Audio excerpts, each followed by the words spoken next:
I'm Angela Wamboy, and these are the stories making headlines on Capital TV. Eliud Kipchoge is the new London Marathon champion after dethroning champion Wilson Kipsang in an epic finish to a star-studded race. Kipchoge, the former world 5,000-meter champion and Chicago winner, outlasted Kipsang over the final kilometer to win in 2 hours, 4 minutes and 41 seconds, with the dethroned champion and world record holder Dennis Kimeto completing the Kenyan podium sweep.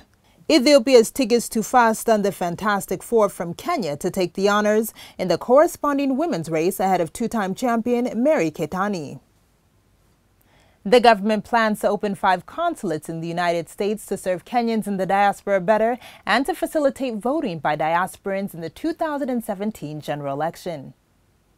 Speaking during a Kenyan diaspora meeting in Los Angeles, Foreign Affairs and International Trade Cabinet Secretary Amina Mohamed said honorary consuls for Dallas, Boston, Minneapolis, and Chicago will be appointed, while the choice of Seattle for a consulate awaits formal approval. Mohamed said the government attaches great importance to the Kenya diaspora, primarily as part of the wider Kenyan family and also because of its immense contribution to development.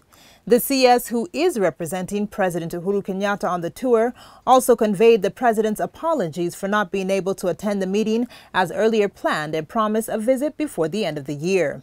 Last year, Kenyans living abroad remitted $1.5 billion into the country. Being the largest diaspora community, the Kenya-U.S. diaspora contributed about 50% of this amount. COTU Secretary General Francis Atwoli has called for the immediate implementation of the new NHIF rates. Atwoli says workers are contented by the proposed increments, but however concerned about the formula that would be used to calculate the insurance premiums, insisting that the insurers should deduct from workers' gross pay as opposed to the basic pay. While expressing confidence in the current NHIF leadership, Atwoli assured workers that he was going to work with them to see that the old formula for calculating deductions was maintained. We're taking a quick commercial break, and when we return, we'll take a look at the international front.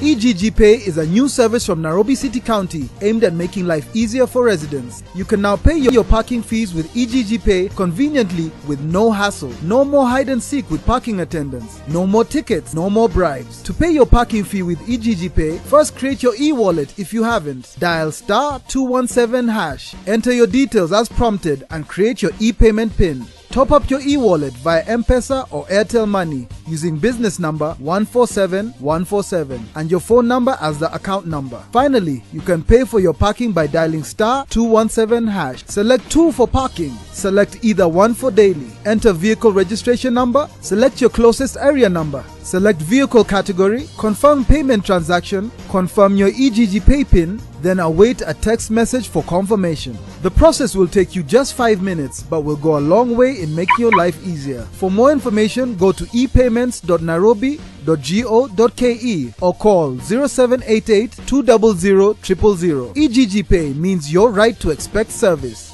EGG Pay, malipo kwa urahisi. Welcome back. And now taking a look at the international front. Powerful aftershocks have rocked Nepal today, panicking survivors of an earthquake that has already claimed the lives of over 2,300 people and triggered fresh avalanches at Mount Everest Base Camp as rescuers continue to dig through the rubble to look for survivors at the capital, Kathmandu. Terrified residents, many forced to camp out in the capital after yesterday's quake, reduced buildings to rubble that were jolted by a 6.7 magnitude aftershock that compounded the worst disaster to hit the impoverished Himalayan nation in more than 80 years. Climbers reported that the aftershock caused more avalanches at Mount Everest just after helicopters airlifted to safety those injured when a wall of snow hit the base camp on Saturday, killing at least 18 people. The deadliest disaster in Everest history comes almost exactly 1 year after an avalanche killed 16 Sherpa guides, forcing the season to be cancelled, and as around 800 mountaineers were gathered at the start of the season. And that's a wrap-up of the day's top stories. I've been your host, Angela Wamboy. For more on these and other stories, log on to www.capitalfm.co.ke.